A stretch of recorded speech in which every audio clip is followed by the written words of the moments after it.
दोस्तों, एक लड़का गांव से शहर पढ़ने के लिए आता है। उसके पिता एक किसान थे जो खेती बाड़ी किया करते थे। वह लड़का खाने पीने की सारी वस्तुएं गांव से तो ले आता था जो उसके पिता अपने खेतों में उपजाते थे, लेकिन कोचिंग, किताबें, कमरे का किराया इत्यादि का खर्च उठाना उसके लिए मुश्किल हो रहा था। फिर वह लड़का शहर की गलियों में घूम घूम कर छोटे मोटे सामान बेचना शुरू करता है। सामान बेचकर वह इतने पैसे इकट्ठे कर लेता था जिससे उसकी पढ़ाई के सारे खर्च निकल जाएं। सामान बेचने के साथ साथ वह लड़का मन लगाकर अपनी स्टडी भी किया करता था। एक दिन तेज धूप में घूमते घूमते उसे बड़ी तेज भूख और प्यास लगी हुई थी। उस मोहल्ले में खाने पीने की चीज़ें बेचने जैसी कोई दुकान नहीं थी। वह सोचता है अगले मकान में वो सामान बेचने के बदले कोई खाने पीने की चीज़ मांग लेगा।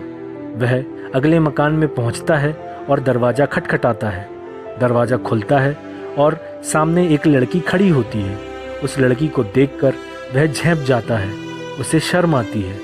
उस लड़की से खाना मांगना उसे उचित प्रतीत नहीं होता और वह कहता है, मुझे एक गिलास पानी मिल सकता है क्या?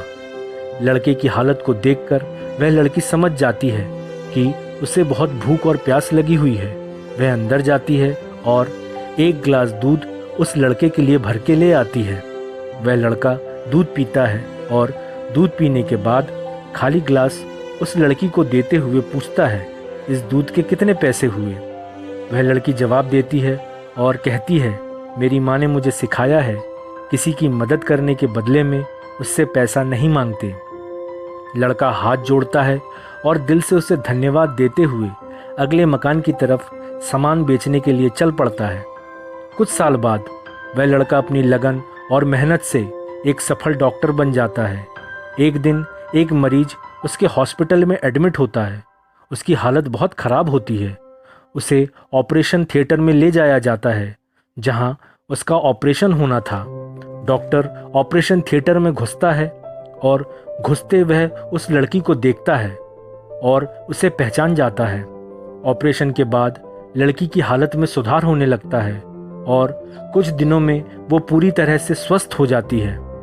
डिस्चार्ज वाले दिन जब उसके हाथ में बिल आता है, लाखों का बिल देखकर वह लड़की घबरा जाती है। तभी उसकी नज़र अचानक उस बिल में अटैच एक स्लिप पर जाती है। उस स्लिप पर लिखा था कि इस बिल का भुगतान एक गिलास दूध के बदले पहले ही किया जा चुका है। वह लड़की उस डॉक्टर की ओर देखती है और सारी बातें समझ जाती है। फिर अनायास ही उसकी आंखों से आंसू टपक पड़ते हैं। दोस्तों, आप किसी की मदद करते हैं, किसी की हेल्प करते हैं तो आपकी अच्छाई एक दिन लौटकर आपके पास जरूर आती है।